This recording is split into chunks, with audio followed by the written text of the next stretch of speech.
জন্য আমি অত্যন্ত কৃতজ্ঞ। বারবার এই সুযোগ আমাকে করে দেন তারা।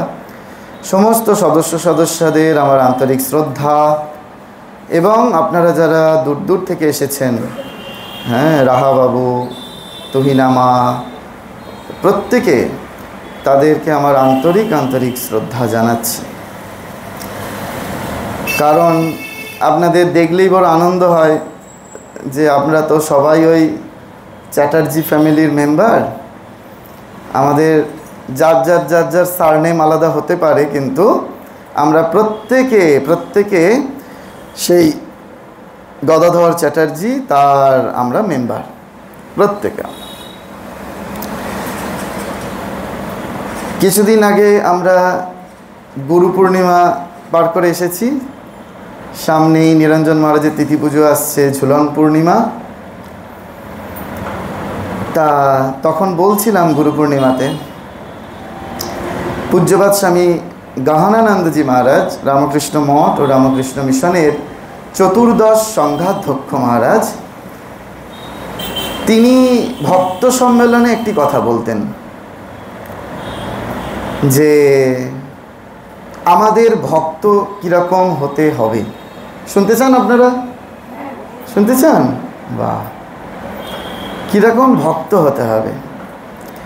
সেই সূত্রে এখন পরম পূজ্যপাদ শ্রীমৎ স্বামী দিব্যানন্দজি মহারাজ, উনি এটা খুব বলেন যে গহনানন্দজি মহারাজ এটা বলতেন। তো আমরা সেইগুলো ধার করি, আপনাদের মাঝে বলছি। হয়তো শুনেছেন, কারোর কাছে হয়তো পুরনো লাগতে পারে, কারোর কাছে নতুন। ভগবান শ্রীরামকৃষ্ণদেব কি বলছেন কথামৃতে?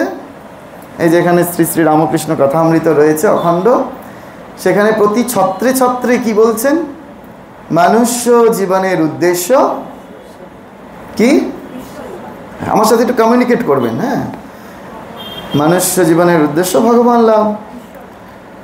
তার মানে আমাদের আলটিমেট উদ্দেশ্য হচ্ছে ভগবত ধামে যাওয়া, ঠাকুরের কাছে যাওয়া, শ্রীরামকৃষ্ণ লোকে যাওয়া, তাই তো?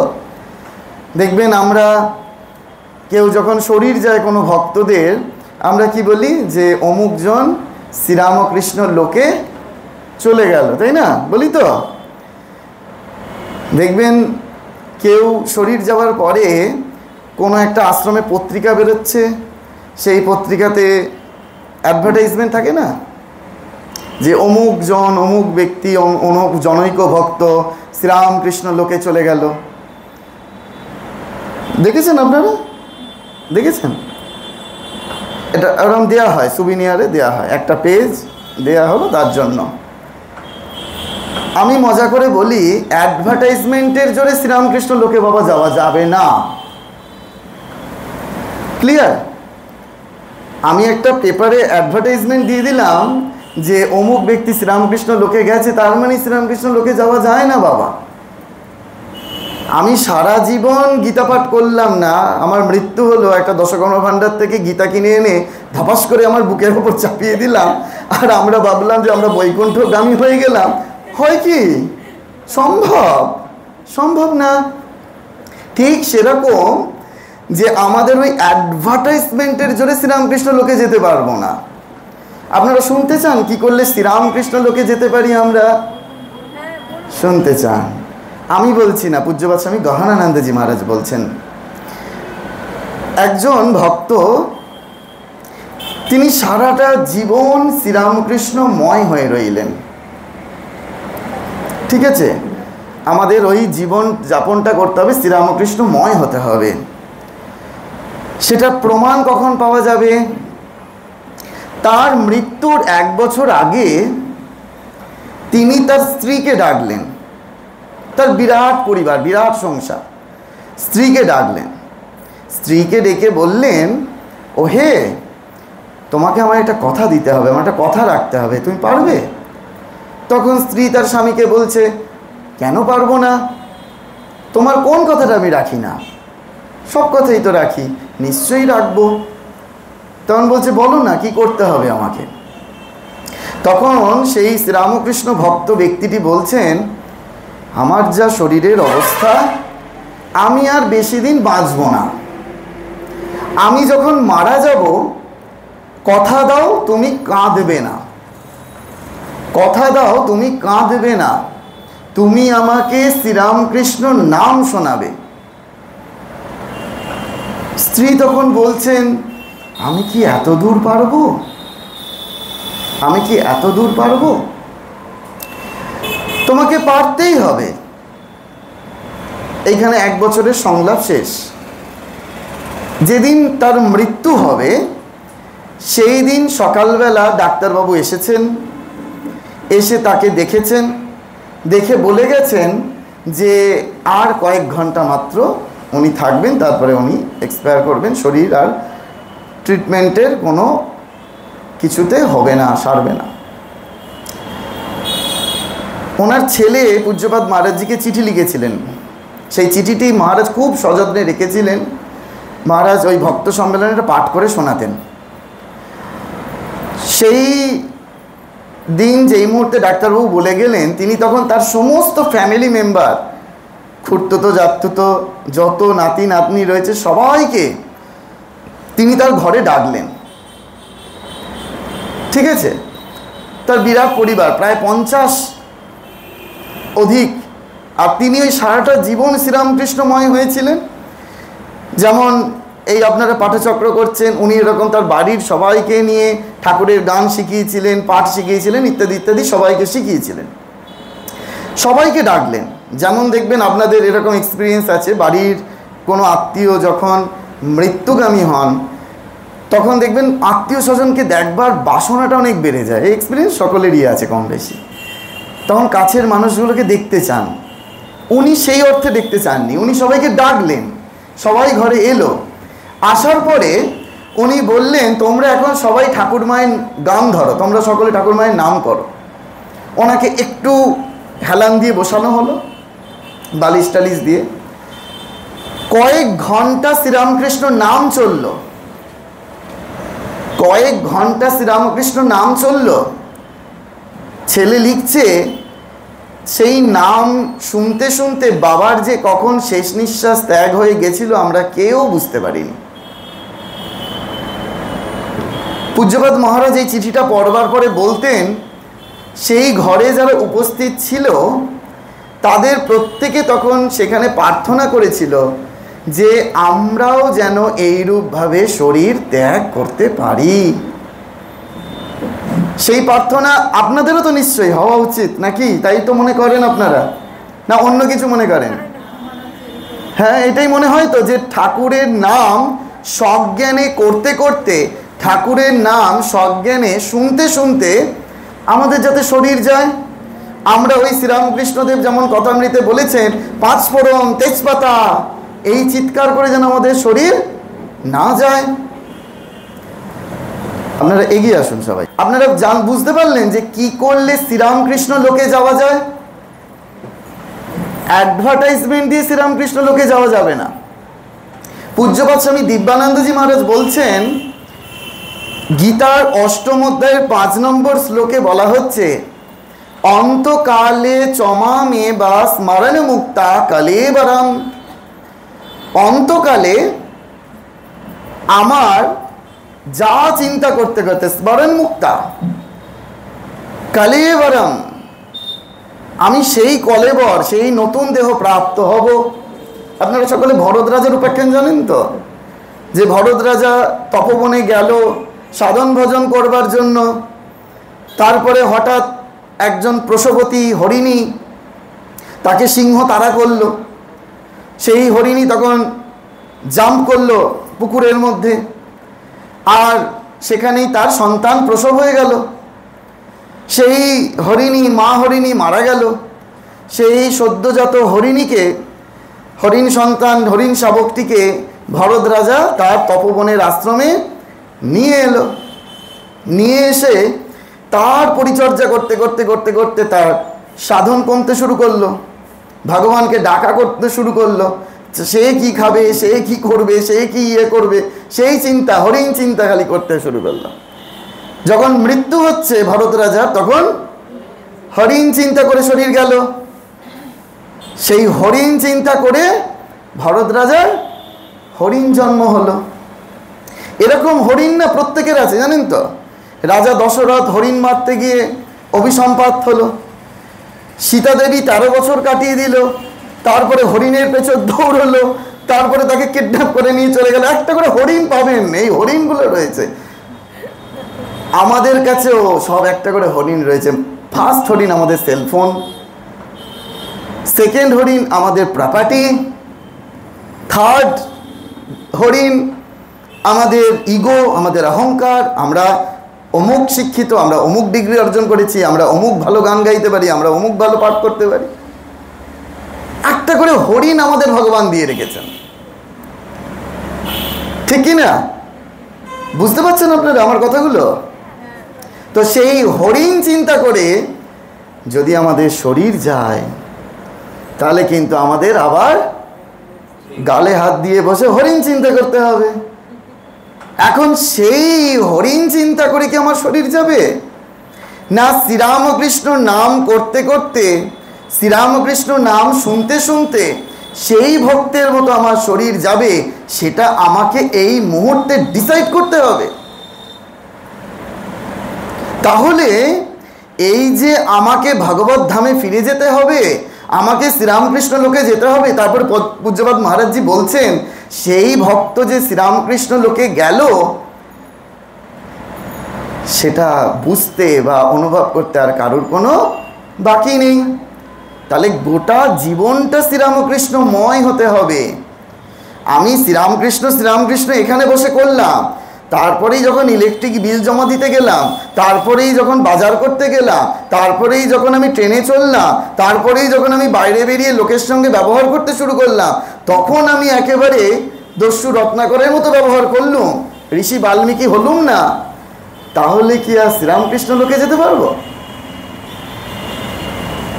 সঙ্গে সঙ্গে ওই ঠাকুরের দরজার পাহারাদার জানেন তো, নিরঞ্জন মহারাজ, কাশীপুরে যেতে গেলেই বলতেন না ঠাকুরের সঙ্গে দেখা হবে না, যাও যাও যাও যাও যাও।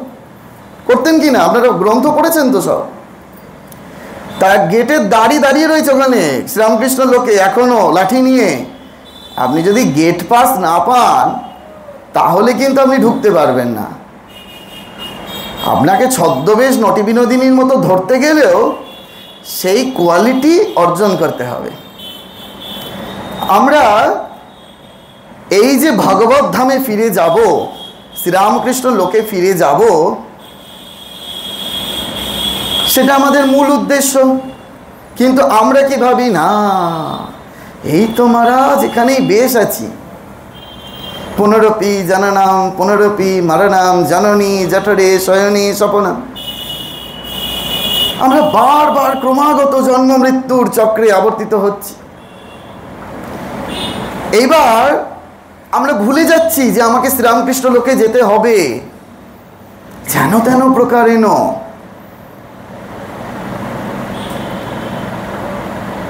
এটা আমরা প্রত্যেকে জানি। এবার একটা প্রশ্ন করব আপনাদের, শ্রীরামকৃষ্ণদেব আমাদের কি করছেন? এই বাবার ফোনটা একটু সাইলেন্ট করে দাও তো, উনি বোধহয় পারেন না করতে। কি জানবো না, শ্রীরামকৃষ্ণদেব আমাদের কি করছেন? আমাদেরকে আকর্ষণ করছেন। আপনাদের যদি আমি প্রশ্ন করি, আপনারা নিজেরা এখানে এসেছেন না ঠাকুর আপনাদের টেনেছেন, কোনটা উত্তর হবে? ঠাকুর টেনেছেন। আচ্ছা, ঠাকুরের আকর্ষণে আপনারা এসেছেন, তাই তো? এবার আমার পরের প্রশ্ন, কি করলে আমরা ঠাকুরকে আকর্ষণ করতে পারবো? ঠাকুর তো দুটোই বলেছেন। প্রথমে হচ্ছে ভগবান চুম্বক, আমরা ছুঁচ, তাহলে আমাদেরকে তিনি টেনেছেন। একদম ঠিকঠাক অ্যান্সার দিয়েছেন, খুব ভালো। কিন্তু সারা জীবন কি তিনি চুম্বক থাকবেন নাকি? আমাদেরকেও তো চুম্বক হতে হবে, সেই কথা তো ঠাকুর বলেছেন। এই আপনাদের প্রবুদ্ধ ভারত সঙ্গে না এক মহারাজ ক্লাস নিতে আসতেন, পূজ্যপাদ স্বামী সগুণানন্দজি মহাদেব মহারাজ আরোগ্য ভবনে থাকতেন। ওনার একটু সেবা টেবা করবার সুযোগ পেয়েছিলাম। তা মহারাজে যখন সেবা করছি, মহারাজ বলছে, জানিস তো আমি না একটা জায়গায় 25 বছর ধরে লীলা প্রসঙ্গের ক্লাস নিতে যাচ্ছি। আমি বললাম, মহারাজ আপনি 25 বছর ধরে একটানা লীলা প্রসঙ্গের ক্লাস নিচ্ছেন? বলছে, হ্যাঁ রে, আমি একটানা 25 বছর ধরে লীলা প্রসঙ্গের ক্লাস নিচ্ছি। হ্যালো মহারাজ, তাহলে ভাবুন সেই যে লোকটি আপনার 25 বছর আগে ক্লাস করতে শুরু করেছে এখন তারা জীবিত আছে? বলছে হ্যাঁ অনেকেই আছে, অনেক। তাহলে মহারাজ তাদের ভক্তদের কীরকম ইমপ্রুভমেন্ট হয়েছে আপনার ক্লাস করে। আমরা তো এই শেষের দিকে আপনাকে পেয়েছি, এই বৃদ্ধাবস্থা আপনাকে পেয়েছি, আমরাই কত উপকৃত হচ্ছি মহারাজ আপনার সেবা করে, এ করে, সঙ্গ করে। মহারাজ বলছেন ও তাহলে একটু শুনবি কেমন ইমপ্রুভমেন্ট হয়েছে? মহারাজ নিশ্চয়ই শুনবো মহারাজ, আমার খুব ভালো লাগে মহারাজ ভক্তদের কথা শুনতে, বলুন না মহারাজ। বলেছি, খুব উৎসাহের সঙ্গে বলেছি। তা মহারাজ বলছেন যে আমি 25 বছর আগে যখন ক্লাস শুরু করেছিলাম তখন ঠাকুরের এক্সাম্পলগুলো দিতাম। ঠাকুর বলেছেন যে দেখো বাবা যে চারা গাছ থাকলে সেই চারা গাছে বেড়া দিতে হয়, নইতে ছাগল গরুতে খেয়ে ফেলবে। এই যে আমরা চারা গাছ একটু আগে রোপণ করে এলাম, এটা যদি বেড়া দেওয়া না হয় তাহলে ছাগল গরুতে খেয়ে ফেলবে, যদি এখানে এখন থাকে তারা, তাহলে ছাগল গরুতে খেয়ে ফেলবে। হ্যাঁ মহারাজ ঠাকুর তো বলেছেন, ঠিক বলেছেন মহারাজ। বলছে এই 25 বছর বাদে এখন আর আমাকে এই উদাহরণগুলো শেখাতে হয় না, সেই উদাহরণগুলো ওরাই আমাকে এসে বলে, মানে এখন আর আমায় শিক্ষা দিতে না, ওরাই আমাকে শিক্ষা দেয়। বললাম ও মহারাজ তাহলে দারুণ ইমপ্রুভমেন্ট হয়েছে। বলছে মহারাজ কি বলে আপনাকে? না রে ওরা 25 বছর এসে আমাকে বলে মহারাজ সেই আপনি বলেছিলেন, আমার মনে আছে যে ঠাকুর বলেছিলেন চারা গাছ পুঁতলে চারা গাছটা বেড়া দিতে হয়, নইতে ছাগল গরুতে খেয়ে ফেলবে। মহারাজ তখন দুঃখ করে বলছে 25 বছরে চারা গাছটা চারা গাছই রয়ে গেল, আমি চারা গাছটাকে বড় করতে পারলাম না।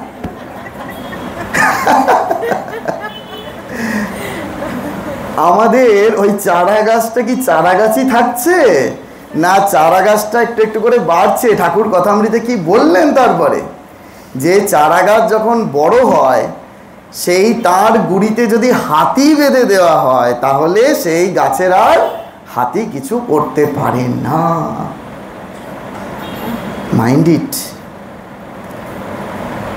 শুধু রামকৃষ্ণ রামকৃষ্ণ বলবদনে এমন মধুর নাম আর পাবিনে, আর ওই খণ্ডন ভববন্ধন গে কিচ্ছু হবে না, ভববন্ধনটার খণ্ডন হবে না। অদ্বৈত আশ্রমের, আমাদের রামকৃষ্ণ মিশন অদ্বৈত আশ্রমের পূজ্যপাদ মহন্ত মহারাজ, যিনি সেক্রেটারি মহারাজ রয়েছেন, তিনি বলেন স্বামীজি আমাদের জন্য লিখলেন গোটা গান ঠিক আছে, কিন্তু ওই খণ্ডন ভব বন্ধন এর 3টে ওয়ার্ড খুলু বললেই হয়ে যায়, পুরো গানটা গাওয়ারই দরকার নেই, কারণ ওটাই আসল সার, খণ্ডন ভব বন্ধন।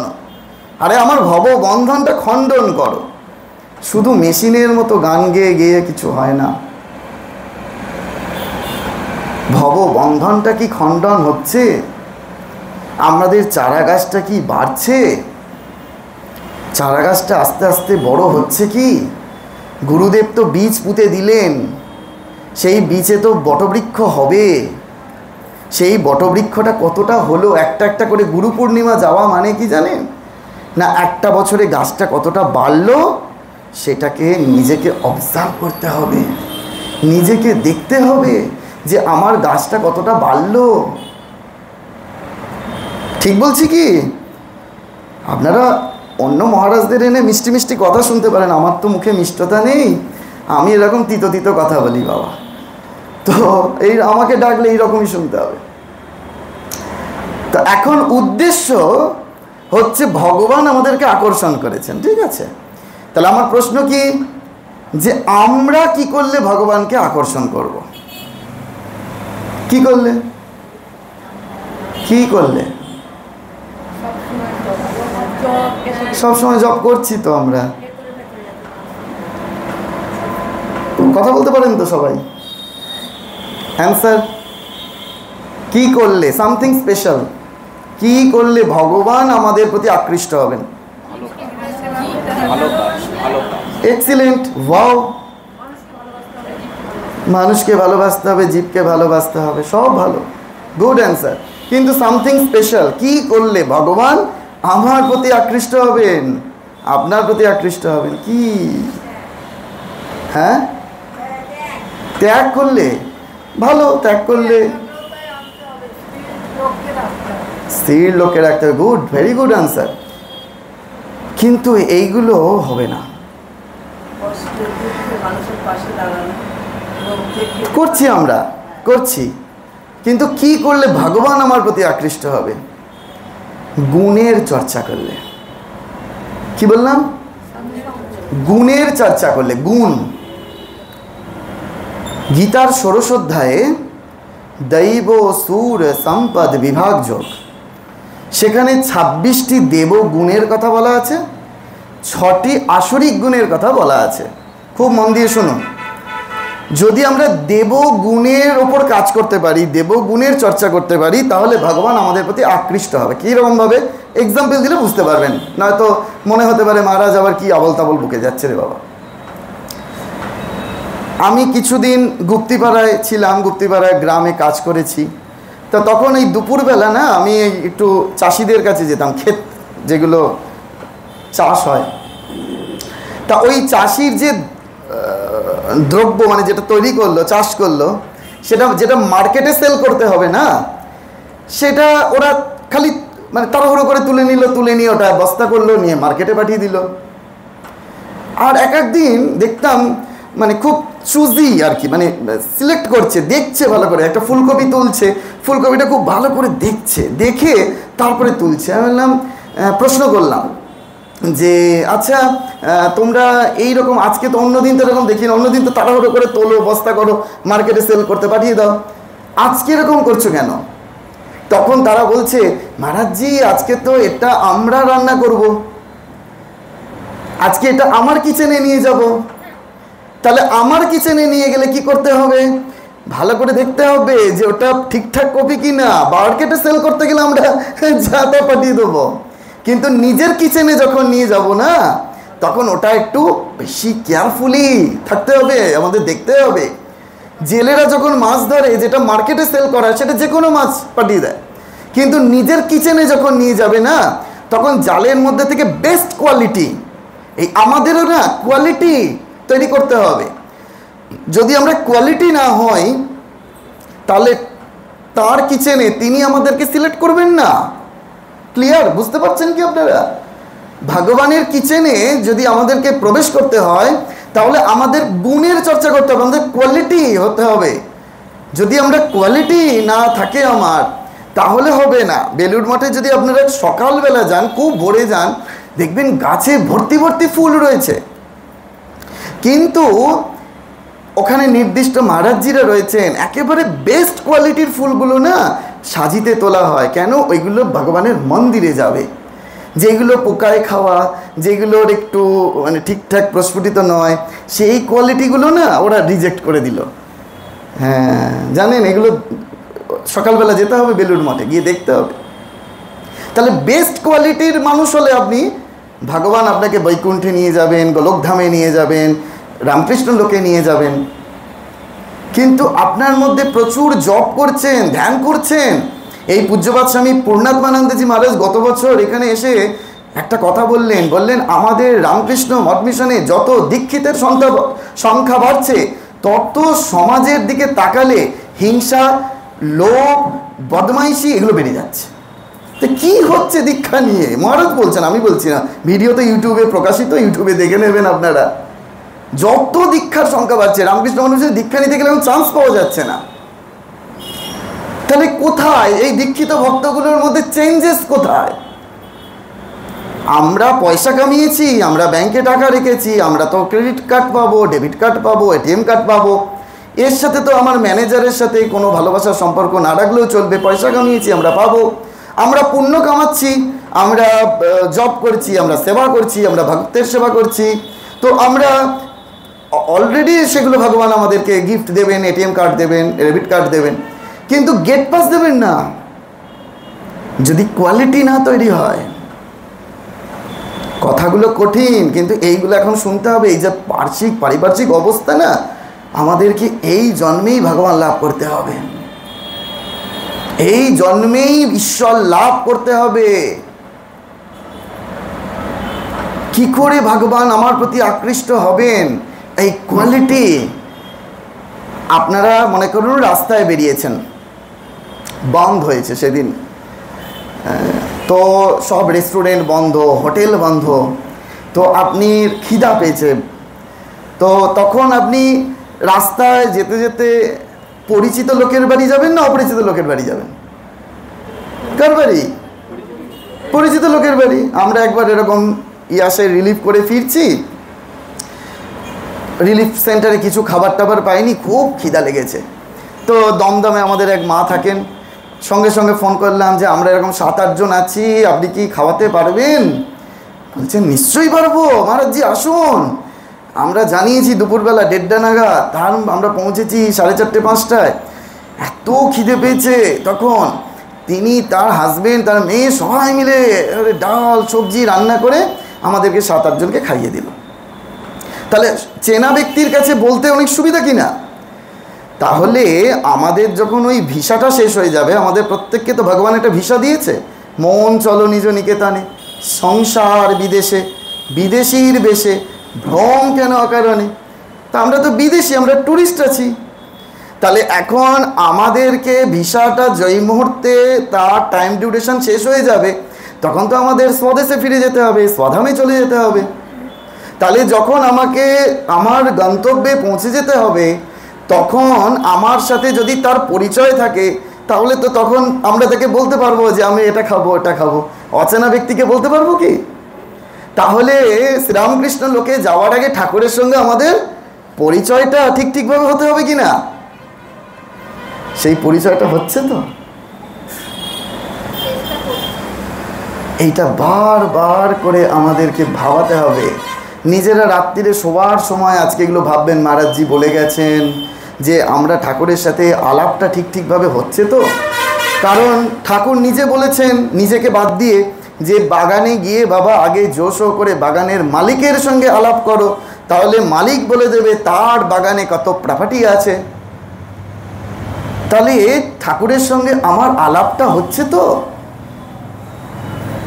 না শুধুই আমরা ওই ঠাকুরের উৎসব হচ্ছে, খিচুড়ি খাচ্ছি আর বাড়ি চলে আসছি। খুব করে ভাবুন, খুব করে ভাবুন যে আমরা ঠাকুরের কাছে যে যাচ্ছি, কিসের জন্য যাচ্ছি, কি আমাদের ডেভেলপ হচ্ছে, ইমপ্রুভ কি করছি আমরা। আমাদের ইমপ্রুভটা চেক করতে হবে, নিজেদেরকে বারবার করে চেক করতে হবে যে আমরা কি এগোচ্ছি, না ওই নোঙর ফেলে মাঝিদের মতো দাঁড় টানছি, যেখানকার নৌকা সেখানেই পড়ে থাকছে। ঠাকুরের এক্সাম্পল তো। এখন এই যে আমরা ভগবত ধামে ছিলাম, গোলক ধামে ছিলাম, শ্রীরামকৃষ্ণ লোকে ছিলাম, আমরা এখানে কেন এলাম জানেন আপনারা? কেন এলাম? আমরা তো ওখানেই ছিলাম, তবে তো আমাদের ওইটাই আসল অ্যাড্রেস, আসল থাকার জায়গা।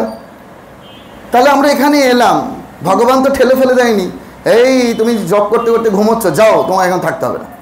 ভগবান ঠেলে দেননি, আমরা এসেছি। তাহলে আমরা কেন এলাম জানেন? কেন? কর্মফল না, তখন তো কোনো কর্মই করিনি। ভগবানের সাথে যখন সত্যযুগে ওখানে ছিলাম, তখন আমাদের কোনো কর্মই হয়নি। আপনারা মানে শাস্ত্র অধ্যয়ন করলে এগুলো জানতে পারবেন যে আমরা কেন এলাম জানেন? আমরা ভগবানের প্রতি ঈর্ষা করছিলাম। নতুন কথা শুনছেন তাই মনে হচ্ছে না? মুখ চোখগুলো দেখে তাই মনে হচ্ছে। শুনেছেন এর আগে কোনোদিন? এই কথাটা শোনেনি। আমরা ভগবানের প্রতি ঈর্ষা করছিলাম। আচ্ছা, আপনাদের ভগবানের প্রতি ঈর্ষা হয়? হয়? এখানে মায়েদের হয়? হয় নাকি? আপনাদের হয়? পেছনজনের হয়? ভগবানের প্রতি ঈর্ষা হয়? হয় না? না না ঈর্ষা, ঈর্ষা মানে জেলাসি হয় না তো? শুনতে চান কেন হয় না? ভগবান বেলুড় মঠে পদ্ম ফুলের ওপর মূর্তিতে রয়েছেন, আর এখানে চিত্রপটে আছেন, তাই হয় না। ভগবান যদি জীবিত থাকতেন তাহলে আমাদের ঈর্ষা হতো। মানেন না এটা? জোর করে বলছেন? আমি প্রমাণ দেব, ঠাকুরের জীবনে প্রমাণ দেব, আমি বিনা প্রমাণে কিচ্ছু বলবো না। কেন আমাদের ঈর্ষা হয় না জানেন? এই যে এত সুন্দর করে ভোগ লাগিয়েছেন না, লাড্ডু সাজিয়েছেন, আপনি জানেন কনফার্ম যা লাগিয়েছেন তাই ফেরত পাবেন। আর যদি ভগবান নিয়ে নিত তাহলে কিন্তু বুঝে গুনে গুনে দিতাম। বাস্তব সত্য এটা, আপনি যতই হাসুন এটাই সত্য। যদি ভগবান সবটা নিয়ে নিত না তাহলে গুনে গুনে দিতাম। ভগবানকে যা লাগাচ্ছি আমরা রিটার্ন পাচ্ছি, তাই জন্য আমরা ঈর্ষা করছি না। ভগবানের ওপর আমাদের দেশ আসছে না, কিন্তু আমরা যখন ভগবানের সাথে থাকি তখন আমাদের ঈর্ষা হয়। কীরকম বলি, শ্রীরামকৃষ্ণদেব তিনি মাকে পূজা করলেন ষোড়শী পূজা, তা হৃদয়রাম আছেন, হৃদয়রাম দেখে ভাবছে ঠাকুরই কেন পূজা করবে, ঠাকুরই কেন জগতে পূজ্য হবে, আমি কি করতে পারি না? তো আমিও মথুরবাবুর বাড়িতে গিয়ে পূজা করলাম, আর আমাকে চলো টাটা ভাই ভাই করে আমাকে পাঠিয়ে দিল। ছিলাম বৈকুণ্ঠে, মরতে চলে এলাম, গামছা বিক্রি করে শেষে হৃদয়রামকে খেতে হলো। আমি একটাও অযৌক্তিক কথা বলছি না বাবা। যখন আমরা ভগবানের সাথে থাকি তখন ভগবানকে দেখে আমাদের ঈর্ষা হয়। তো ভগবান তাকেই কেন সকলে প্রেফার করছে, আরে আমিও তো একটু সম্মান পেতে পারি, আমিও তো একটু পেতে পারি। তো তখন ওই আমরা এখানে চলে এলাম, গোলকধাম থেকে, বৈকুণ্ঠ ধাম থেকে, শ্রীরামকৃষ্ণ লোক থেকে এখানে এলাম। এইবার আমাদেরকে কি করতে হবে না, আবার আমাদেরকে সাধ্য সাধনা করে ওখানে ফিরতে হবে। আমাদের আলটিমেট হচ্ছে মুক্তি লাভ করতে হবে।